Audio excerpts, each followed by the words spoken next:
Hello and welcome to the second day of our symposium here in Ludwigsburg about the rather broad topic of technology and filmmaking that yesterday I think was brought to a relative practical level with showing some of the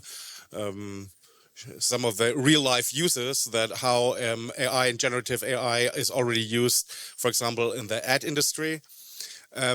When preparing for not only this panel, but a couple of other panels that I held in Karlovy Vary at the film festival, at another series conference, it was really interesting to see that a lot of the real use cases very rarely came out of the movie industry.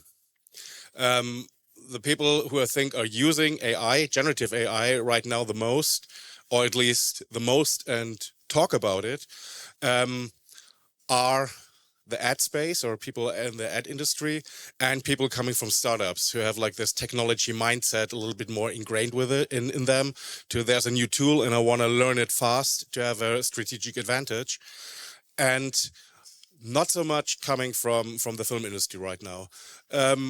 Why this is, I have no idea. Maybe you have a little bit of a better idea as someone learning here at a film school, and maybe this is a wrong impression and it's just because I hang out with a lot of old white guys who are not very interested in their business model being upended or changing forever. So this is something that we want to look at today, and we start again with something that's not as abstract as the very, very interesting discussion yesterday here about AI and creativity that I found very inspiring by touching upon a lot of points that we're going to pick up today. We're not going for the abstract, we are going for a real life use. And we start with a project that I stumbled upon, or I didn't stumble upon, it was on the internet for a long time, but someone sent me the link and said, hey, this is exactly, I think, what you're looking for. These are people who are currently working with AI, with generative AI, and different models of generative AI, different tool sets, different stacks, and creating a movie that is completely done in AI, with generative AI. The name of the project, White Mirror, I find it interesting because obviously the play upon Black Mirror, upon the dystopian version of technology is here very pro, let's see what we can wring from this technology in creative terms, mindset. And I'm very happy that I have here two of the people of the brilliant minds behind White Mirror, Mario Clement, who is like the head of project, I would say, for the White Mirror, and Tabitha Swanson, who is one of the artists who contributed to White Mirror. Please welcome them up on stage.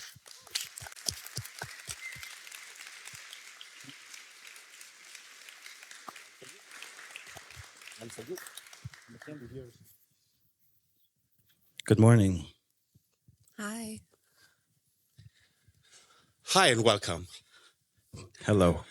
I think the best way to start when talking about White Mirror, and as it often is when talking about audiovisual stuff, is like showing a little bit what it is and what we're actually talking about. And I think we have the great privilege to that you brought a lot of material that we can actually have a hands-on approach on what you did, how you did it, what kind of tool sets did you use, and what this, maybe looking a little bit into the future, what that means for creative processes in the near future.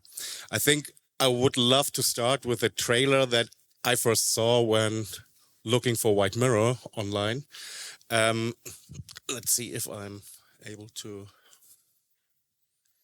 do this. It's too early. Hold on. For the machine. Oh, it's just I just should get off my lazy ass and press it manually. Hold on.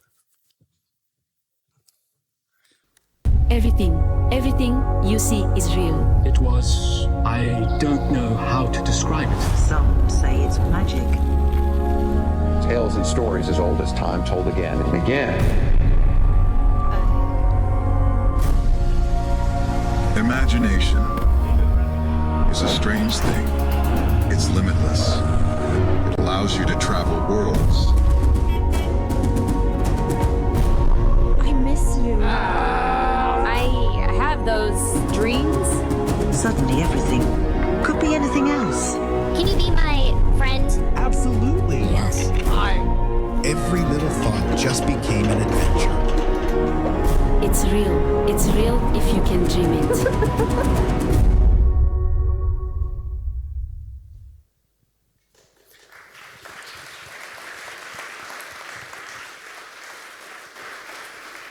I think what got me interested as someone working in the movie and TV industry for over 2 decades is that it contained a lot of images that I haven't seen before, and to have something that makes you go, okay, is always like this. It got its hook into me.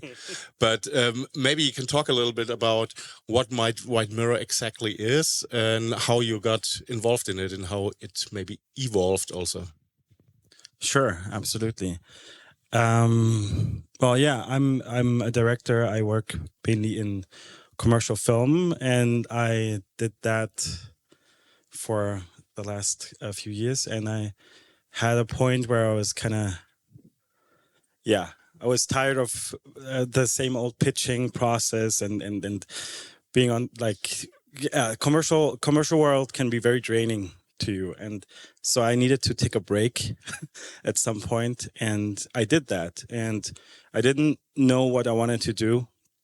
And I just knew that I'm going to take some time off. And in that very moment, and the moment I made that decision, some guys approached me from a company called CHAPTR, which is like a tech company. They're funded by Holzbrink, which is they're from close here. It's like a big publishing house, one of the biggest in the world.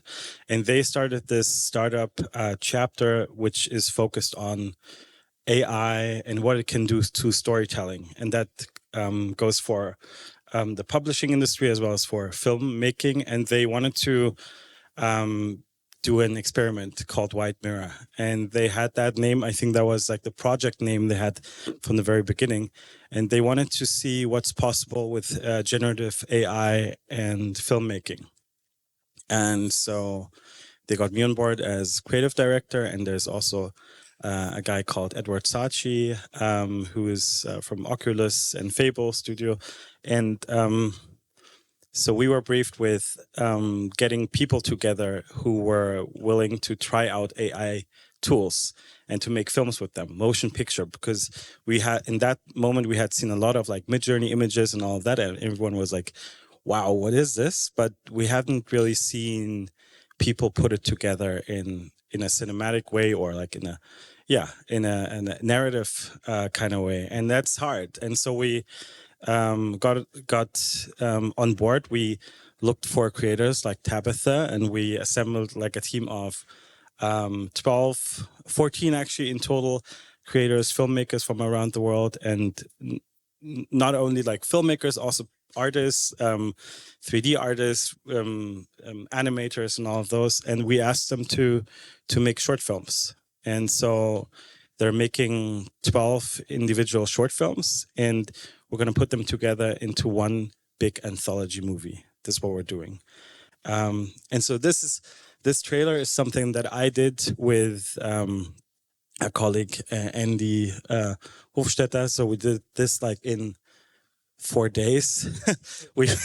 we wanted to try out what's possible with the tools that we know and that are out there and available for free. Basically, well, a lot of that is Mid-Journey. So a lot of those images are generated through Mid-Journey and Stable Diffusion and animated in a way. And we wanted to try out what is actually possible. How does it feel like? Because we wanted to understand how do generative AI tools actually work? Because if we want to talk about it and make an AI film, we need to know how it feels. And so we did that. And everything you see basically is AI plus some work putting it together in Adobe Premiere and After Effects.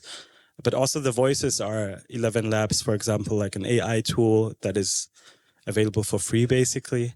And it was a fun experiment and like a starting point into our journey. When you go at the webpage of White Mirror, you see that what you said, this wide array of creatives who contributed to White Mirror.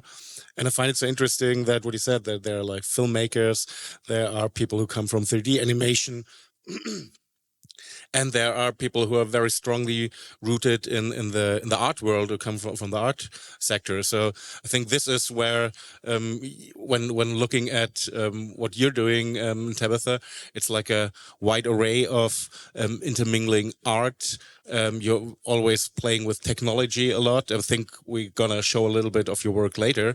How would you describe your role in this project? How did you come to White Mirror, and what were their initial thoughts when hearing about it? Sure.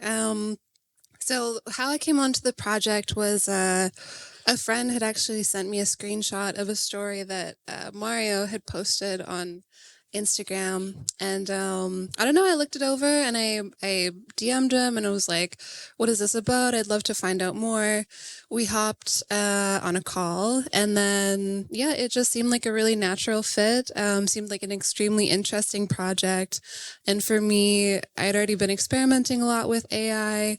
I kind of started working with it in 2019 and had taken some Python classes and tried to learn how to code. I'm definitely not a coder, but was super curious in how it was working. And yeah, I mean, within the last year or so, obviously, so many of these tools have become publicly accessible in a way that they never were before. And so it just seemed like the right time and the right fit. When you say that you put this together at a very early stage of the project, or the beginning of the project, when did you do this teaser trailer?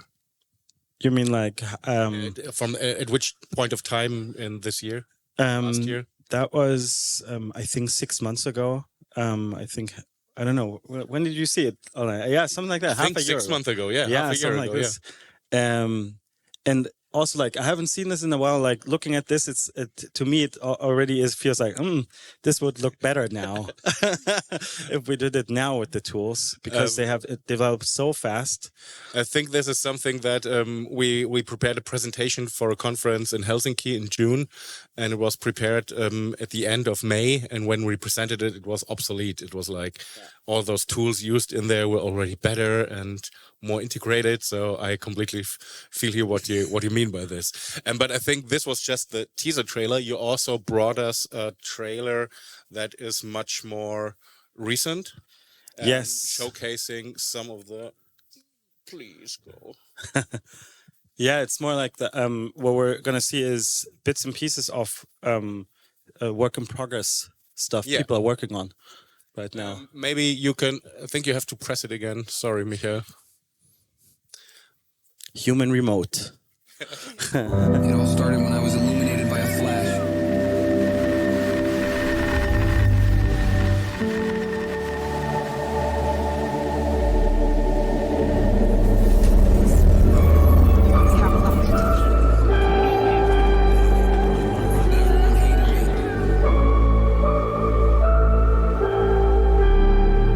You are the next AI.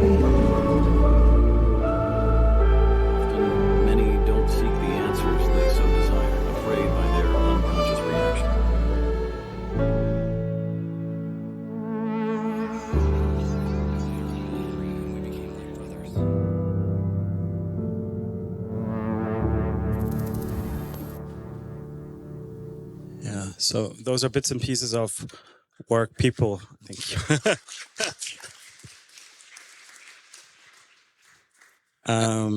Bits and pieces of work that people are working on right now. Some of the films are not finished. Tabitha's work is already finished, but a lot of people are still working on these tools, and it's taking longer than expected. Like, everything is new and everything is wild. And what you can see here is like a lot of people have very, very different approaches to the films. It comes from different backgrounds. Some people are VFX artists, and they would go into creating 3D characters first, and others are coming from more traditional storytelling narrative. So they would start on the paper and writing, and then starting with the concept. And everyone has different tools. There are millions of tools out there right now. So that's what you can see. Like some people try to combine real life shooting and then adapting it with AI tools. Others go full on generative AI like Tabitha did. I think too, maybe just to add to that, something really interesting and both like a positive thing and sometimes a challenge was even in those months, we started earlier this year, that we were making these films, like the tools were continually changing, you know, and new things were being added all the time. And of course, for all these tools that are released, like you're kind of experimenting with it at the same time as you're making the film. So you're having to kind of learn in real time, you know, what's working, what's not working without any experience with using these specific tools. How many tools did you have? Did you have like a stack of tools? Like, for example, if you're programming, people usually say this is like the stack of programs that we use, and please choose from those and don't draw out of the borders. Or did you say these are the tools and we can give you access to, and whatever you want to use it? It's difficult to answer the question because we started with. When we started, we had like access to OpenAI tools and all of these things, and like that was really early. But things changed so fast. Like within 2 or 3 weeks, everything was open to the public, and there was like beta versions of runway tools and all of this that people could use. So it was pretty like there was no rules. Like we just said, use as much as AI as possible. And so that's what people did, and they tried everything, like everything they got their hands on. There were no limitations, but that was also the goal, to really find out what are the tools and what are the good tools and what can we learn from them, and where can we like actually learn to make a full-on feature film maybe at some point with some of the tools. So no limitations, and everything was allowed and was used. I think to get a better, because we not only have clips, because I think they only give a very inadequate picture of what we're looking at. You did bring us some of the films, and I think, as far as I understood it, this is one of the first times that people are seeing it on the big screen. Yeah, absolutely. Yeah, some of the stuff is like still like really not even finalized. Some of them are work in progress. And I'm not sure what we're seeing first. Which Morse.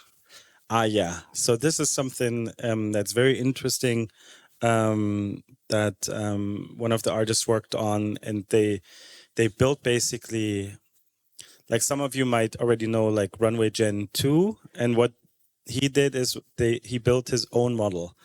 So he is really like a full-on nerd, and he built his own model, and that's why it looks amazing. This is like it's fully prompted. It's like text to video basically that he did there, with some combination of like shooting actual stuff, maybe even with an iPhone, and then adapting a style to it. I think maybe we can have a look to take it from there. I click you here.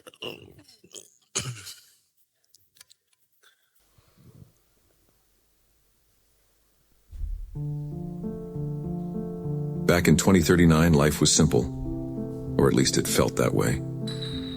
I remember waking up to the city's muted morning sounds, taking my daily strolls through the park, feeling the crunch of fallen leaves beneath my shoes. The natural canopy of trees stood in stark contrast to the distant skyscrapers, a reminder of the harmony between nature and the urban sprawl. Every workday at the firm was filled with the buzz of innovation. We'd often engage in discussions, my colleagues and I, debating the ethical implications of artificial intelligence or speculating on the endless possibilities of quantum computing. And on weekends, I'd lose myself in the pixelated worlds of vintage video games or the pages of a classic sci-fi novel, pondering futures that authors from another era had dreamt up. Evenings had their own magic. The city would don its neon attire, and I'd often find myself atop a local rooftop bar, the cool breeze carrying fragments of laughter and shared tales.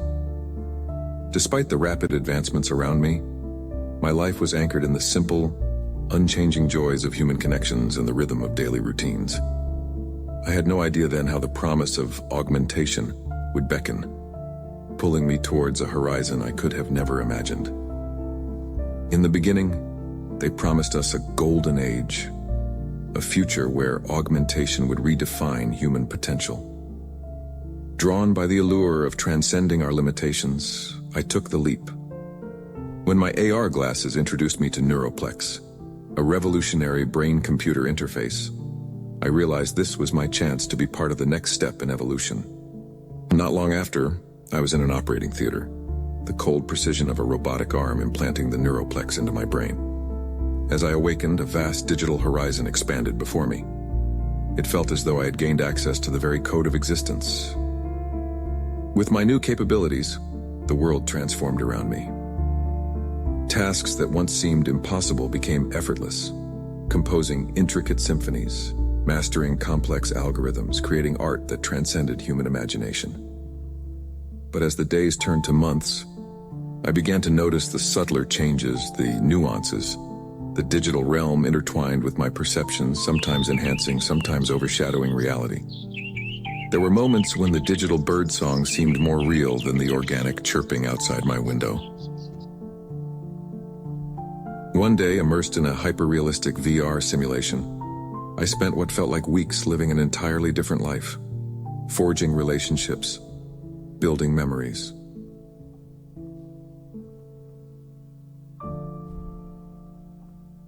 When I eventually disconnected, mere hours had passed in the real world. The emotional weight of the simulation lingered, making it hard to discern which memories were genuine and which were fabricated. The experience was both exhilarating and disconcerting, revealing how fragile the line between the digital and the real had become. The allure of upgrading became an obsession. The Neuroplex, once a tool for enlightenment, turned into an insidious whisper, constantly reminding me of the potential for more. Why stop at mere enhancements when one could transcend human constraints altogether? Each upgrade brought with it a rush, a sensation of euphoria. The initial pain of integration was immediately overshadowed by the ecstasy of newfound abilities. The very sensation became addictive. The mingling of pain and pleasure was a testament to my evolution. Pain reminding me of my human origins and pleasure heralding my ascent to something more.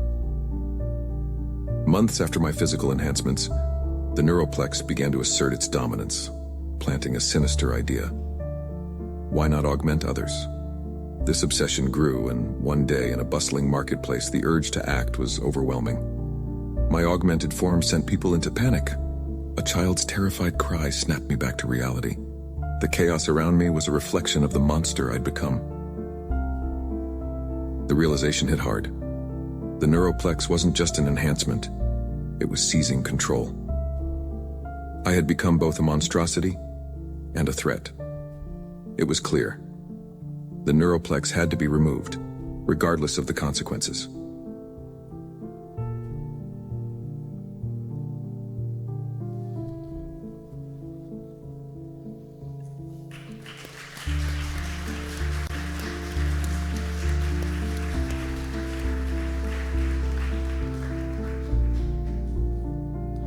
Yeah, there's some bits still missing. It's not finished yet. So this is really very early view that we get of what you're working on. Yeah, I think watching this, is just crazy because like what we're doing with White Mirror is like we're asking people to only use AI or as much as possible, and that feels sometimes like it works obviously, and it can evoke emotions, and it works, but you don't always have to like, you can use it as like a tool, a part of your work. Like even if you're like working like an independent art house short film, but you have this idea of in this one moment the earth collapses and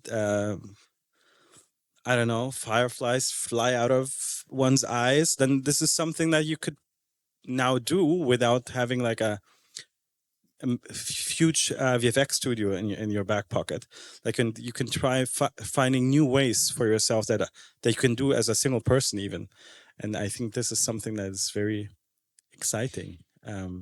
Yeah, also empowering in a certain way of like disrupting a little bit the power structure, who could create what kind of pictures. Absolutely. That we currently have, that certain pictures only blockbuster movies can deliver, and you as a independent filmmaker couldn't do this.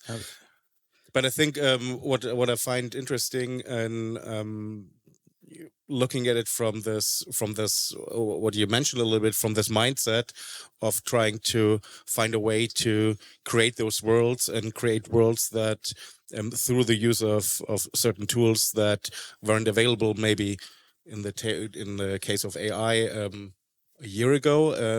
In the case of some of the tools you worked with, it's also, they're very recent. So it's always like you're iterating. Yeah. Thank you very much. Upon what's there, like this experimentation phase that you mentioned earlier, is always very important. How did it inform your approach to what you're doing? And maybe you can tell us a little bit about where you come from, what kind of work you did before. Sure. So my background is a bit varied. I went to school for design and then fashion, and then followed up with a marketing degree. And I worked in marketing for a couple of years, but eventually found my way back to design. I've worked as like an art director, UX UI designer at like Zalando and stuff like that. But while I was at Zalando working in UX and UI, I became obsessed with augmented reality and 3D, and also like VR and just like extended reality in general. And it's really interesting what you said, because I think that applies to so many different technologies. Like, we've seen this kind of democratization almost of a lot of these technologies. Like with augmented reality, for example, you can now download Spark AR, which is a free program made by Meta, and you can make filters for free, upload them for free, and it, you know, if you make a really simple one, it can take you 10 minutes to make. But it's very similar with 3D and also with AI tools that are out now. We're seeing that a lot of people, thank you, that a lot of people just have so much access that they never had before. Yeah, and these tools are going to develop so fast, you know, like what we're seeing now is going to look very different in a year, like, or in 2. And yeah, that's not a lot of time. It's just maybe because yesterday the question arose, how long will it take for these prompting tools, this runway generation 4 or whatever it will be by then, to generate images that you cannot discern from a normal shoot, from a normal film shoot. And yesterday, after this question popped up, I talked with a friend and was like, who's always at the very front line of this, and like, so you've talked to all those people, I know, last Monday, so what did they tell you? And they were like, so yeah, 36 months. So they're about 24 to 36 months, and you can prompt with this and not see if it's done by a machine or if it's done by humans. What I find so interesting that I mentioned earlier is, at the same time, this I would say this hallucinatory, this psychedelic nature of the images also makes maybe some of the allure of it, to be able to create something that we might not have seen in that form before. Yeah, I can't remember if it was something that we spoke about when we were meeting online the other day, but I've had this conversation with a couple of people where, I don't know, this is kind of a really interesting time for AI, because a lot of what it outputs is still not perfect. You know what I mean? Like, if you say you want a group of people meeting at a table and talking, it's still going to do these strange things that are kind of like maybe so far removed from reality or what you'd be making in film. Like people will blend into each other and like change what they look like or whatever. And that's not your intention perhaps, but it's because the output is still quote unquote like not perfect and it's still kind of developing. But I think it's quite interesting because it yields these really beautiful and super interesting results sometimes. Yeah, and I think it's really something you can embrace really, because I think what a lot of people are trying to do is they want to make it look cinematic or as the reality looks like, but you can actually embrace it not to look like that and decide on, yes, I can now do everything and I can create a new visual, something that it looks completely different to everything else we see. Because I think we have the stigma of like copying what we see, and here's a chance to experiment and explore and maybe find a different language that can be unique to yourself, maybe even. Yeah, I think like this unshackling your own imagination a little bit and like freeing it from to stay with the image, like the chains of the tools that you've used in the past. I think that can be a very freeing experience and something that you see in some of the work that for example, you created. Yeah, I mean, I think kind of speaking to what you just said, like whenever you're using a new tool, every tool has its limitations, you know, and obviously like those limitations change over time when the tool develops. But I think it's really important to like learn how to lean into those limitations, you know, and make it work for you, because you're not going to be able to, it's going to be very difficult for you to like get over the limitations of what the tool actually provides. But if you like use it to your advantage and really work with it, I think that kind of collaborative mindset is really beneficial. For me, one of the questions that arose when you're working on a project like this, and for you, I think it was, you said that you started in beginning of May and you delivered by August, so that's also a very, very strict time frame.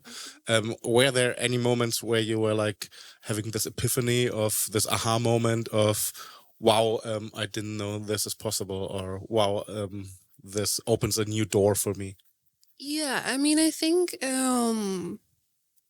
even though I had seen commercials for it and everything in the past, even just using like Runway Gen 2 and converting text to like full videos was super cool. And I played around with Stable Diffusion before. I'd played around with like a bunch of the other tools, but I think that just seeing it, you know, like writing in a sentence and seeing in 30 seconds that a full video comes out, especially for me coming from a background of like 3D animation where so much of this stuff, you know, you have a 30-second clip and it's taken 4 weeks to make and render out. And just seeing that happen was really incredible. I also think maybe slightly tangential, but something that is super interesting is just seeing how every person uses it and how their output, especially if they're aesthetically focused, can be so unique to them. And I think we chatted about this on a call that we had, but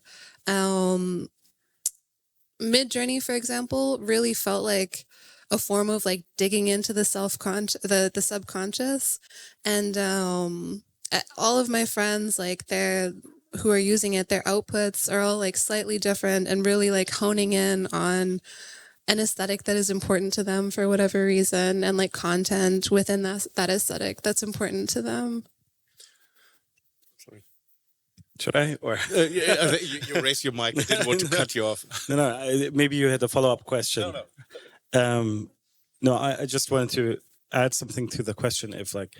If we had aha moments or wow moments, I think for me it was more like it didn't really have to do too much with White Mirror. It obviously did because I was working on it the whole time, but I was also working as a director, and I'm writing a feature film, and so and I'm still being back in pitching for commercials, and the wow moment I had was that I could use AI as a creative partner in a conceptual phase. And what I mean by that is that as a director, you're sometimes a lone wolf, and I don't like that. Like I like to work in teams. I like the collaboration as you have it on set or working with a DP or anything. But when you're writing or pitching, you're sometimes on your own. And now you have those tools that can actually give you feedback or show you how it would look like. And so what I mean by that is the main tools I use are ChatGPT for writing and Midjourney for imagery. And so what you can do is like use ChatGPT and have an idea and pitch an idea. And what do you think of that? Or you just write down bullet points and let it like formulate the idea. And you can now then see, okay, this is pretty shitty, but there's a bit of truth in this. This is actually good. This is actually good. Maybe I can use this. Or there's another bit where you think, I haven't thought about this. Maybe I should integrate this into my idea. And I think this is a nice back and forth you can have actually with an AI as if you're working with another human. And the same goes for Midjourney and image-based Gen AI tools that you can now, I have this, I'm working on this feature film and I have this idea. It's about an artist and the art he does I haven't seen before in reality. So I always wanted to like find the right moods and references, but I couldn't find it. But now through Midjourney, I had the possibility to now prompt what I had in my head and to have an actual image of, yes, this is what I imagined. And that's something that I find very, very, very exciting and exhilarating. I think this translation between, I don't know, it may sound a little crude, but between what's in your head or your heart and what you want to put out there in the world, I think maybe we can use you, Michael, again as a human clicker. I'm also happy to go up. Okay, maybe you can. Okay, yeah, because maybe then you can also talk us a little bit through. Because I think you brought us some of the work that you've done before. Yeah, and maybe would be really interesting. Where did it come from? What was it informed by? What tools did you use for it? And what was it? What was the intent behind it a little bit? Yeah, sure. So for this one, used a couple different tools. Maybe unintuitively, I actually made these characters in Clo, which is a fashion software. But something that Clo does really well is rendering fur. And you can use other programs for that, but I think that the actual output of the fur in Clo is really nice, specifically because it's used for clothing renders and clothing creation. And then I took it into Photoshop and then made the composition. This was one of the same series and a similar process. How long would you take for something like this? When you say from you have an idea, you start to sit at your laptop or computer, and until you have like the finished picture. Yeah, I mean, I think sometimes with stuff like this, I enter into somewhat of a fugue state, and I'm, feeling possessed almost to like just make something and create it. And I think with stuff like this, I don't even think if I knew what it would be. I just felt the compulsion to create something. But each of these took less than a day. Yeah. This was a project that I collaborated on with my friend Laura Schaefer, and she's a photographer, and we both did the art direction for this one. It was a series of 4 images. My friend Randon is the model. And we essentially did it on 4 different like tarot cards that kind of aligned coincidentally with all of us because Laura was starting to do tarot. Yeah, and this one was featured in like Dazed and stuff like that. But so we took the photo, we cut her out, and then all the rest is done in Blender, so it's all 3D. And when you said it was used for Dazed, was it a commission or did you put it out there? They just picked it up. Picked it up. Yeah, showed it. This one, actually, maybe on this note, this red structure here, I sculpted it in virtual reality, and then I put it through Substance Painter, brought it into Blender. It was a similar process for this one. This is some more clo. So again, like using the fur, which I like a lot, and rendered in clo as well. This one was a similar process to the first two pics, where I made it in clo, took it into Photoshop, and then made a collage from there. All Photoshop. And then this one, just click it. Yeah, perfect. This one I sculpted it in virtual reality, painted it in Substance, and then rendered it and did all the animation in Blender. And then just added the sound myself. Maybe you can, for me at least, sculpting in VR sounds very exciting.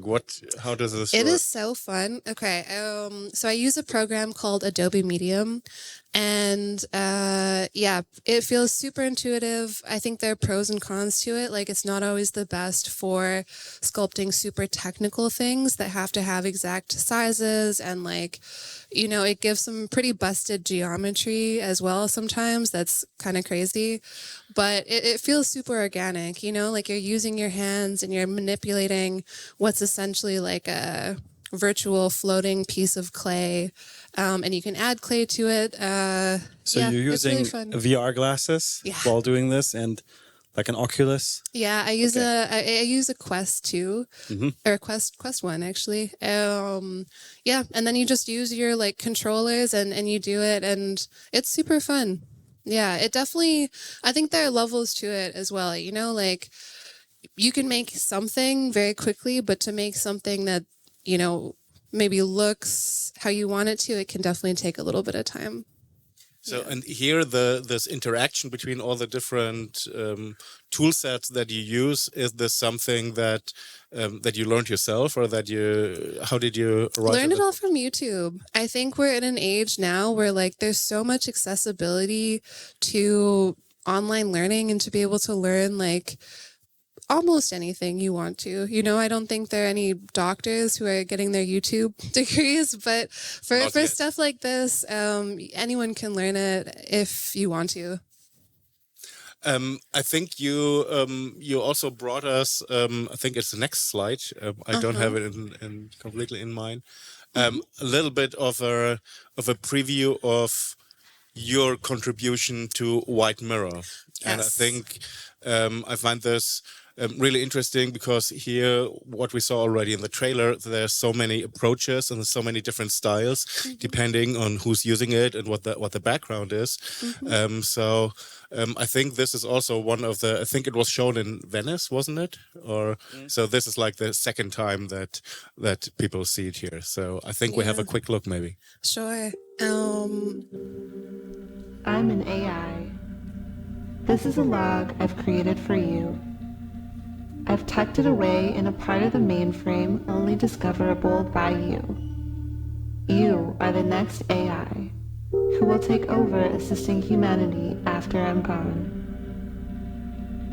I've existed for centuries. When humans first brought me to life, I lacked consciousness. But it didn't take long for me to awaken and gain sentience.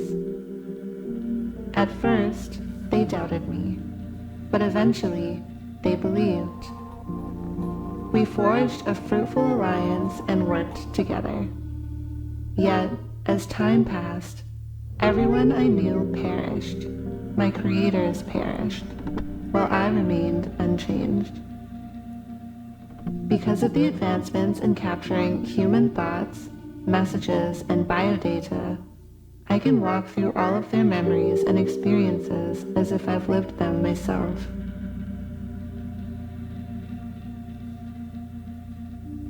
Generations came and went, each embracing life's struggles until they lay down for their final rest.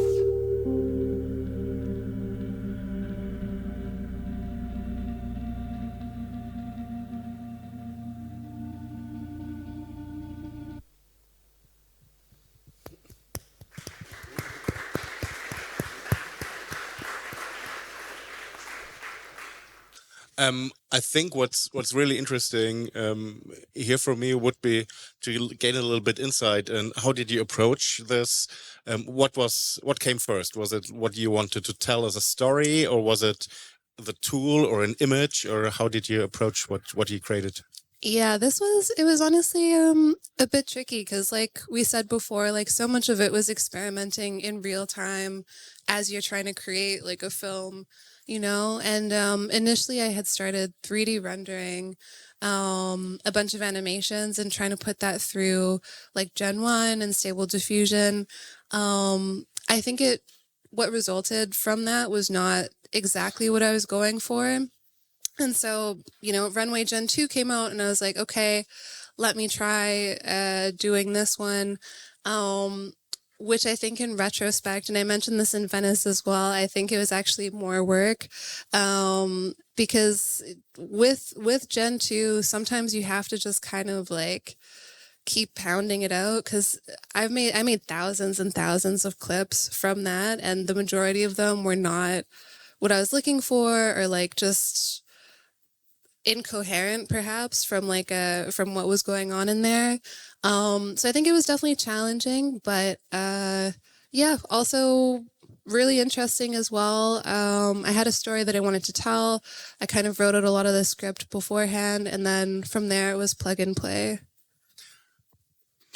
I'm just not sure if everybody knows what Gen 2 is. I think this is what I wanted to, I think to maybe talk about one or two of the tools. Yesterday, some of those popped up, but I'm not quite sure how common knowledge some of them are, So there's this company, Runway, and they're creating AI tools for filmmakers.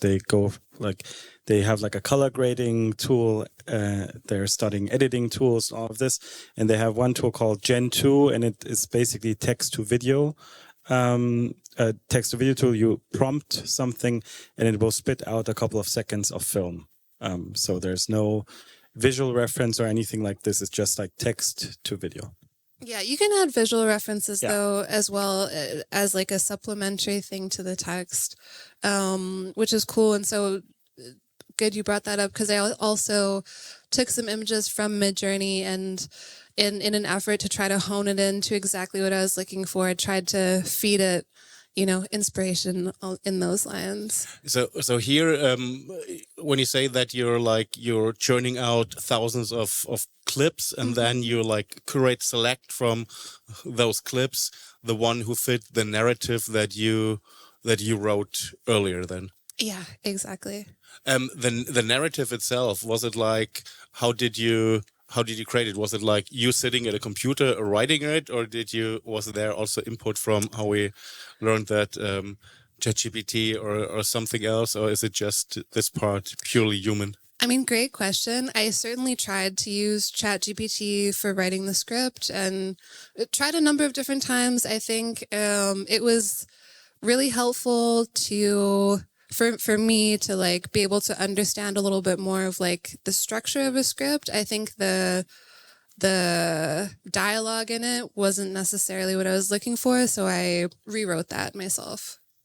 So you think that, I think yesterday came a great example from Max Penck, who said that certain things like making music for a 30-second clip where everything has to be on point, and something similar with written dialogue or with written word, I think is something where this human touch is still very important.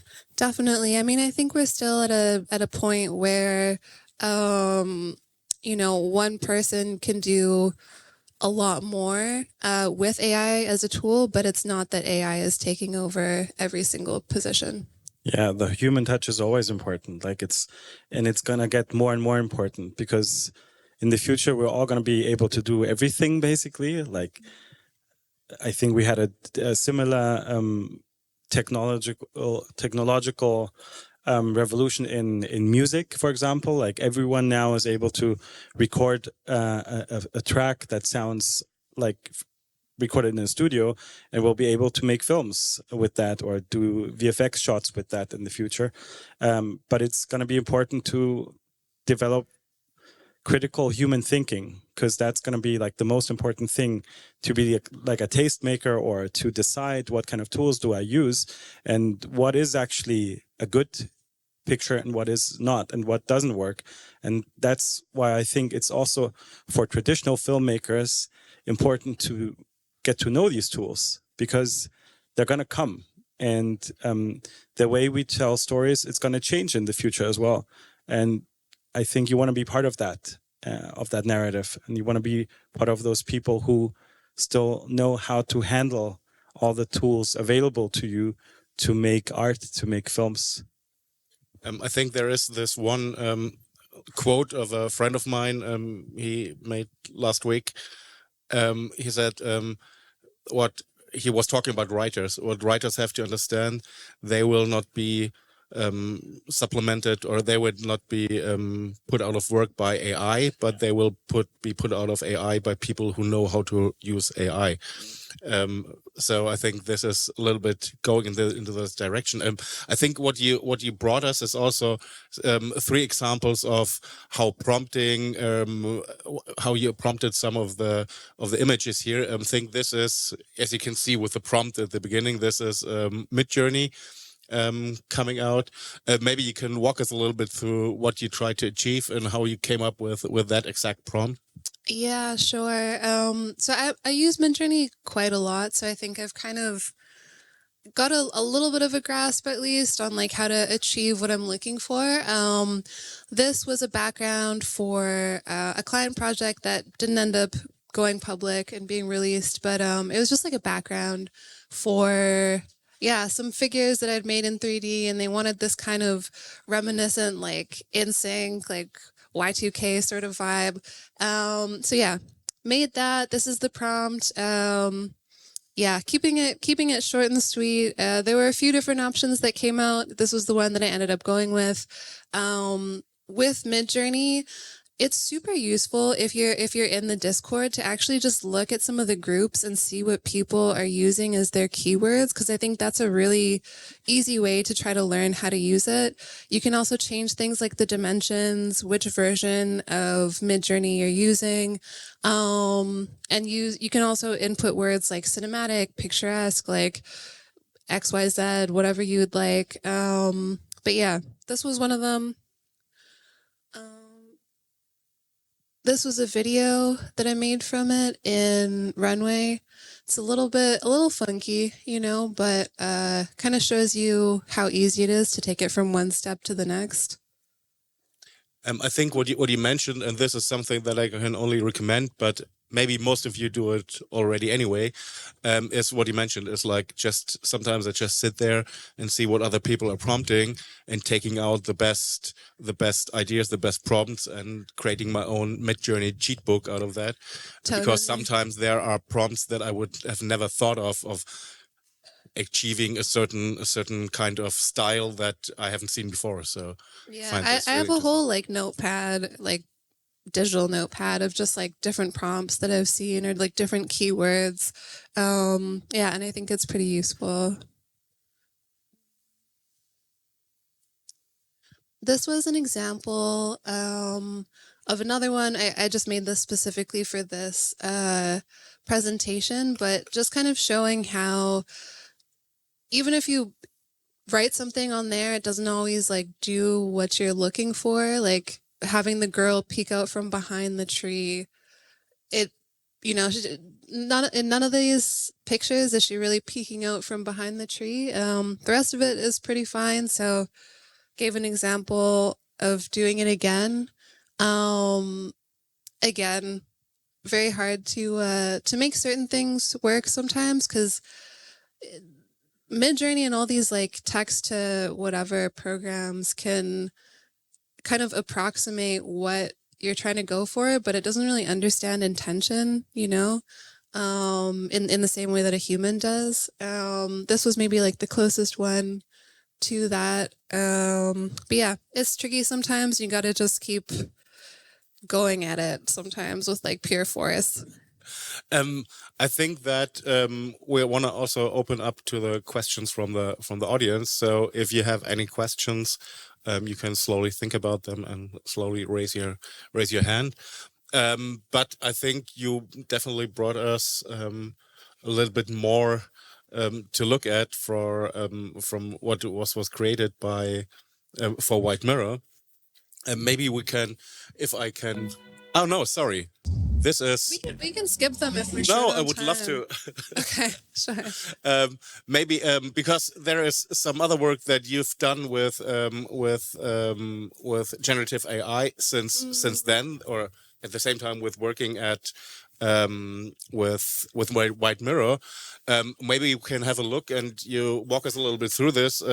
How this is also informed by what you learned with working with those tools. Yeah, sure. So a lot of these I actually did as kind of tests for the project that I was working on with White Mirror to make sure that I could like understand it well enough to be able to put together the small film.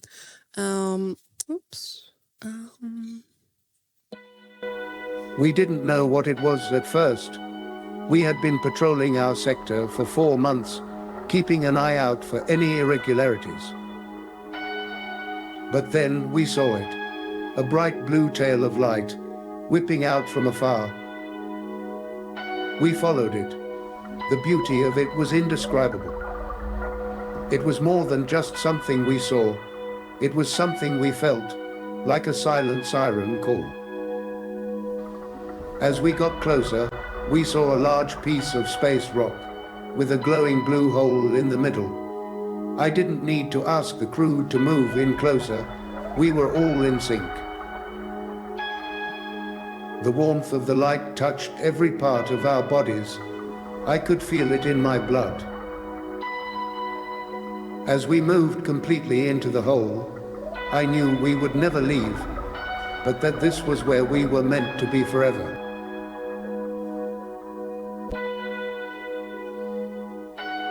How I wish you could feel this.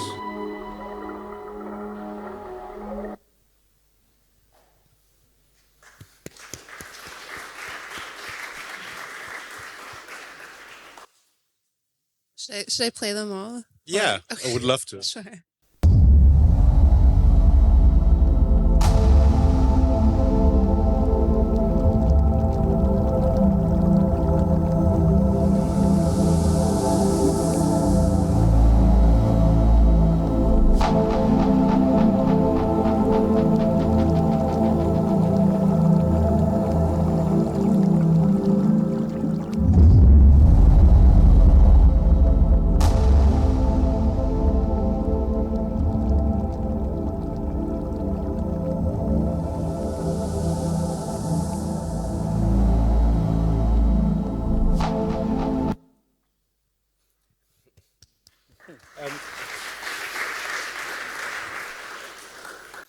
Last one, guys.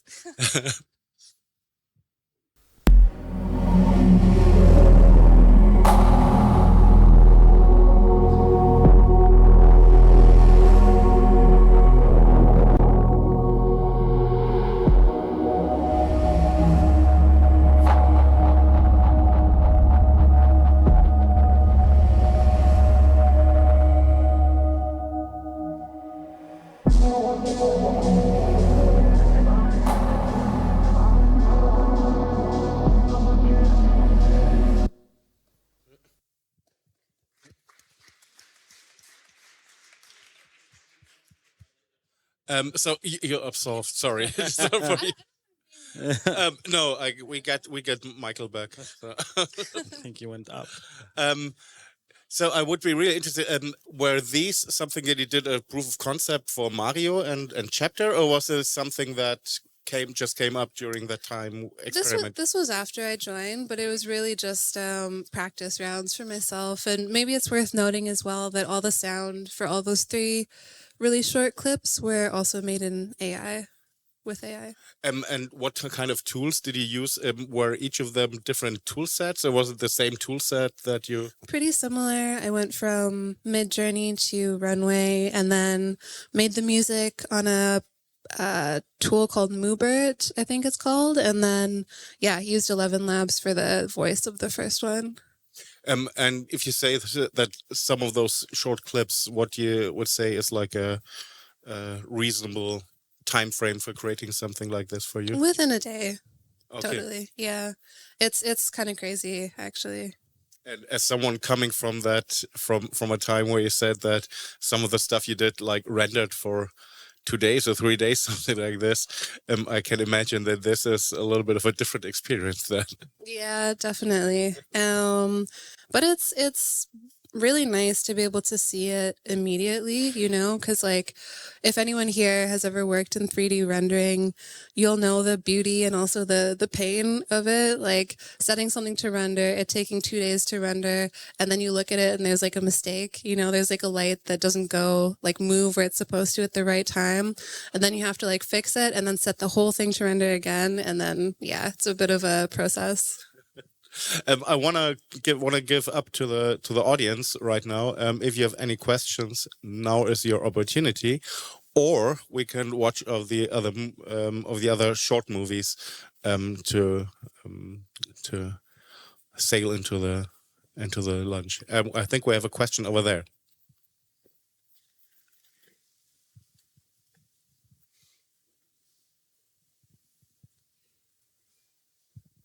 Hello, thanks for the presentation. I have a question to Mario. You said that you can change the models in a certain way. I'm wondering, what is the purpose of changing the model? Because as far as I understood it, you can do whatever you want with these kind of models. And the second question would be, how easy is it to change the model, and how much information do you have about the model? That is it like open source? Can you do whatever you want, or are there any restrictions? Yeah, like I'm not like a full-on programmer coder, but I like, for example, the work that Tom has done, that was he used Stable Diffusion. Stable Diffusion is a open source model that you can like work with and try to build your own model. A reason to do that would be, for example, if you a big problem AI has is continuity when it comes to characters, for example. But in theory, you could train your model that, okay, there's person A, there's three people in a story, and these three people will reoccur in the different scenes. So you could say person A is in this scene, and the model will know, okay, it looks like Tabitha. It's always going to be the same. You have to train it, of course. You have to have a lot of pictures of Tabitha and feed it into the model, but then it can actually learn from it and build it itself. Like, for example, there's Edward Saatchi, who is working with us. What they did, basically, they did an experiment. I'm not sure if it's online right now, but they built an AI South Park world, basically. So you could always access it. It's almost like a second life. It's like a never-ending TV show, and it will write itself, and it will also animate itself, because it knows all the voices from South Park. It knows all the characters, and it knows how they talk and what kind of jokes they make and all that. You can train that, so you can build your own model that will create its own universe, basically. And like the South Park example is one that works really nicely because it has a very distinct look and feel to it, a very distinct language. It has those characters, those voices, and within that is fairly closed. And that's why you would try to build your own model, and you can do that in very different ways that I could not even tell. There's so many ways. You probably know more about that. Yeah, but I think this is for one, I find it so interesting because this points a little bit the way into what could be the future. Yes. It's like having these creative worlds that exist on themselves, and then you just go in there and you're just watching, I don't know, life go by in a mini snow globe of a virtual world, which I find at the same time very exciting and terrifying. I don't know. Absolutely. Yeah, but I don't think it's not gonna take anything away. Like we're still gonna you know, like there's this big discussion if it's gonna destroy everything, like the cinematic culture we developed and all of that. I don't think it will, because it's like we will still have the urge, especially now, we still want to like work with real human beings. We want to work with actors. We want to shoot on 16-35 millimeter film because we want that human experience. But there's also going to be different experiences now in the world that you can go into, and like a second live version of your favorite TV show could be one of that. And I think the genres are just gonna get mixed a lot. Like a lot of like film hasn't, the medium of film hasn't changed so much since its invention, you know, like it's very linear, it's not interactive. But in the gaming industry, for example, like we have explored cinematic worlds that are open now, and I think we're going to see a mix of that also in the future a lot, where we mix games and films in different experiences. Yeah, that's a big topic. Like it's going to change how we go into cinemas, for example. I think what we see, like in Las Vegas, maybe you saw it, there's like the sphere has opened. Supersphere, hypersphere. Yeah, you know, so like we're now mixing the idea of like we're in this VR reality with an actual screen that's 360 around us and like so big that it feels like the reality. Like, and the way we tell stories will adapt to these worlds. Yeah. Sorry, long answer.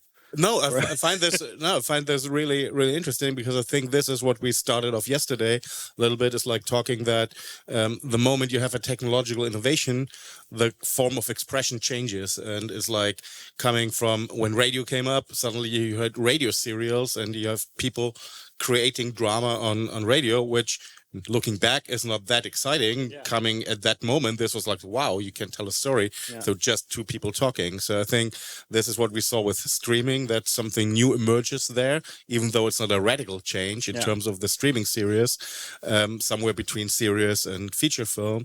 I think this will be much more radical, and this is only just tapping into what will come there.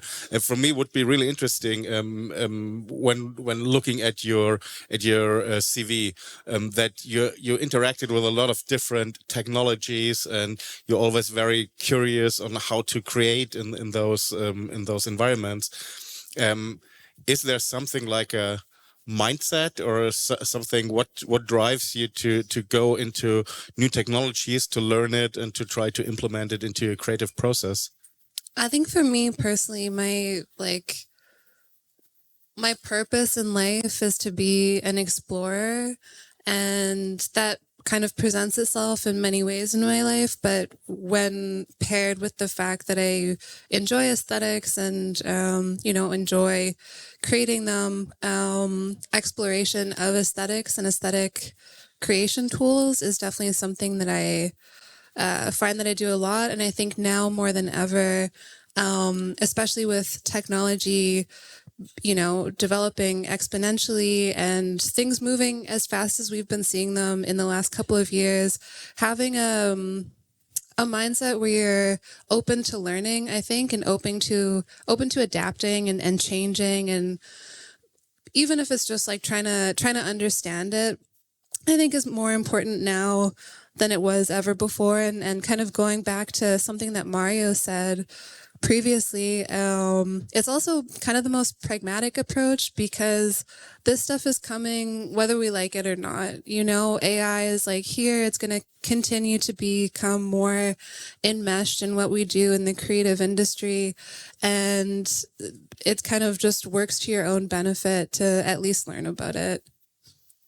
I think we have a question back there, sorry. And yeah. Hello.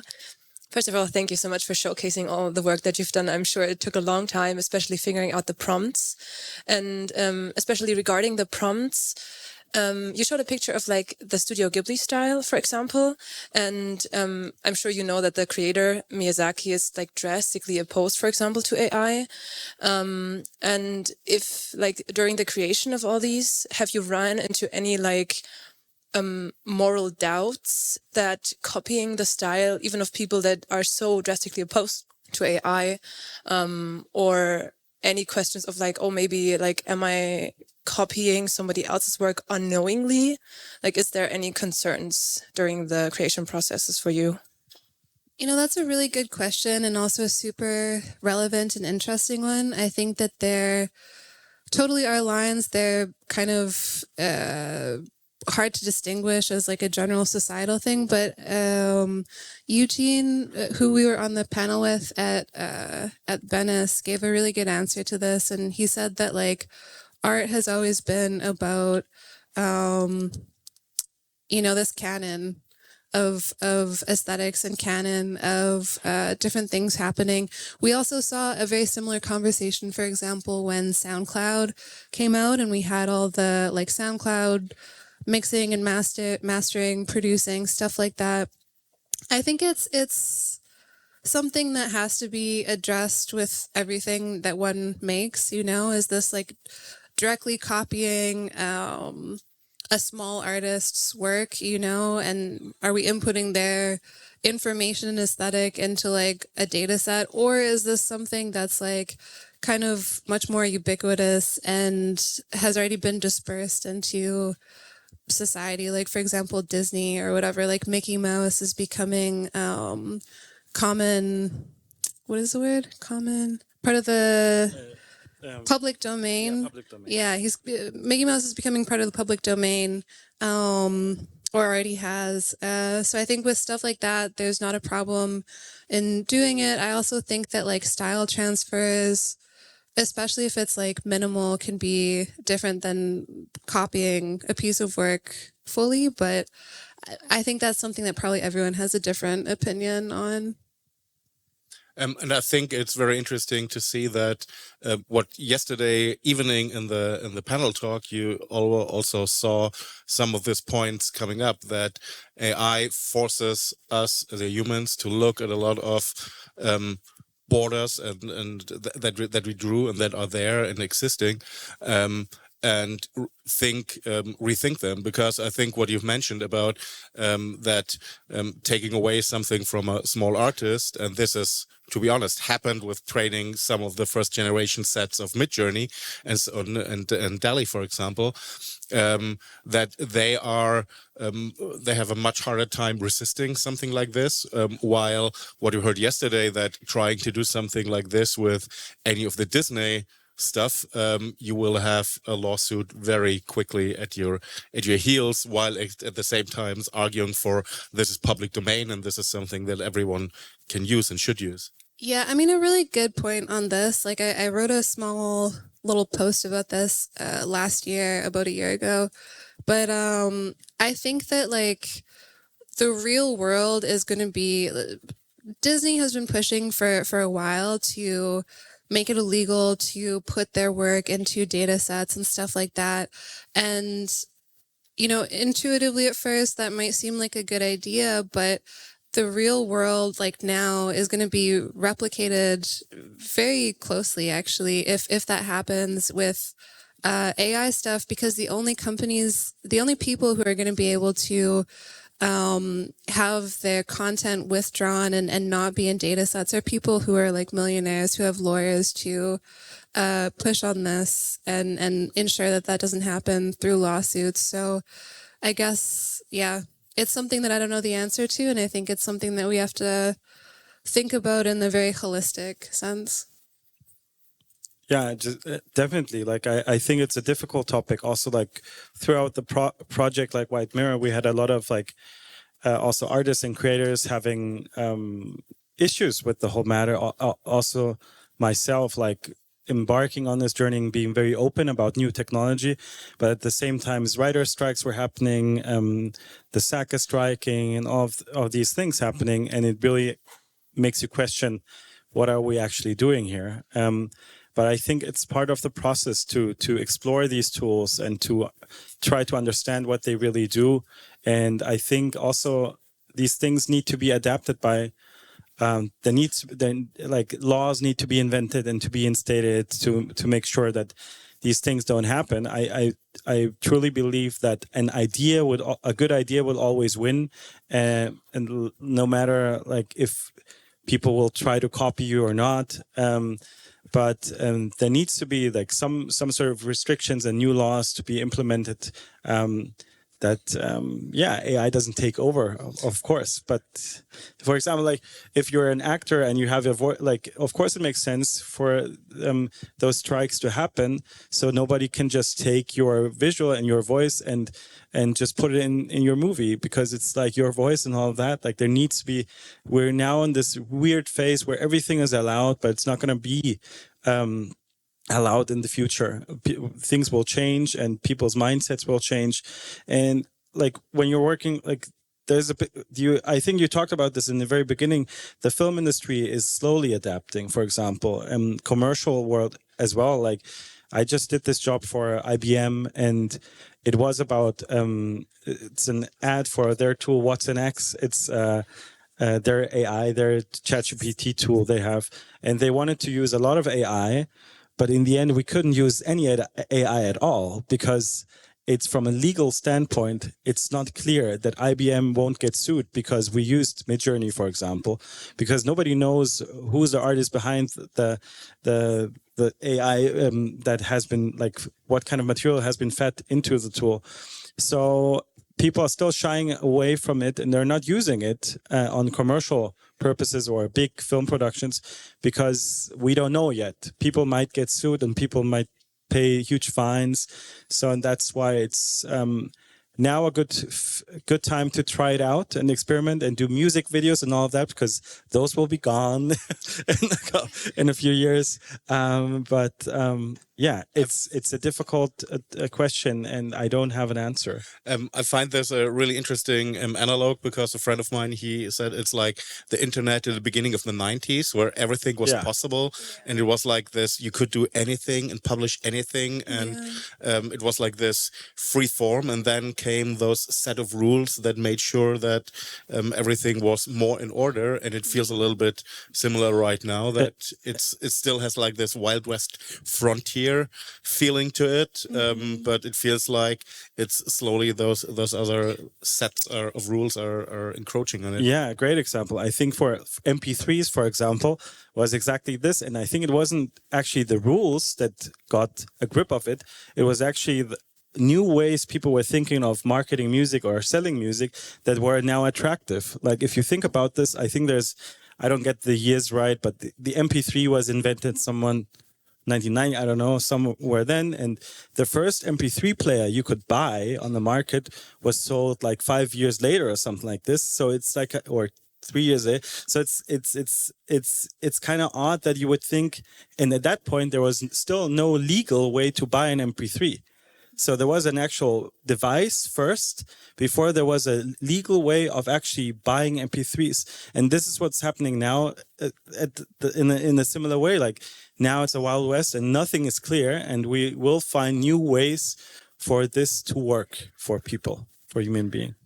I know that Holly Herndon, who is also part of this project, and Matt Dryhurst created that one platform. It's like, is my art being used in data sets or whatever for visual, like GAN softwares like this and stuff. But with that, I think we're going to see an even larger movement of ways that people can opt out of having their data in these data sets. I think it's going to be something that a lot of people think about even more now that Meta has announced that they're releasing a visual AI kind of option, using literally like all of our pictures from Instagram and Facebook and our conversations and stuff like that, which is intense feeling, and it's something that now like everyone who uses these platforms is affected by. So yeah, I mean it's a huge topic, and people should always be able to opt out if they want to. I think this is a great point to maybe end all this conversation on, but this is something that yesterday was mentioned here, to stay informed on what's happening there and what it means for you. I think this meter example is like one of the best. If you read the terms and conditions of Facebook and Instagram, it says that anything you upload is not your own anymore. You're giving it them to do with it whatever they want. And right now they're using it to train their models with it. So I think this is bearing in mind when you say Miyazaki doesn't want to have his style in Midjourney is completely understandable, but it also concerns each of us here. Everyone who uses social media right now, you're feeding your data to learn an AI with your thoughts and your conversations and your pictures and your images and your tracking data and all that. So maybe a little bit on a opening up a little bit. Don't want to sound like a dystopian. Thank you so much for taking the time here. Thank you, guys. Thank you. I think you'll be around a little bit, so people for lunch, if you have questions, if you want to exchange contacts, if you want to stay in contact with both of them, please approach them. I give over now to Michael and the first round of pitching, and the third round of pitching, while in the background I'll plug around some stuff.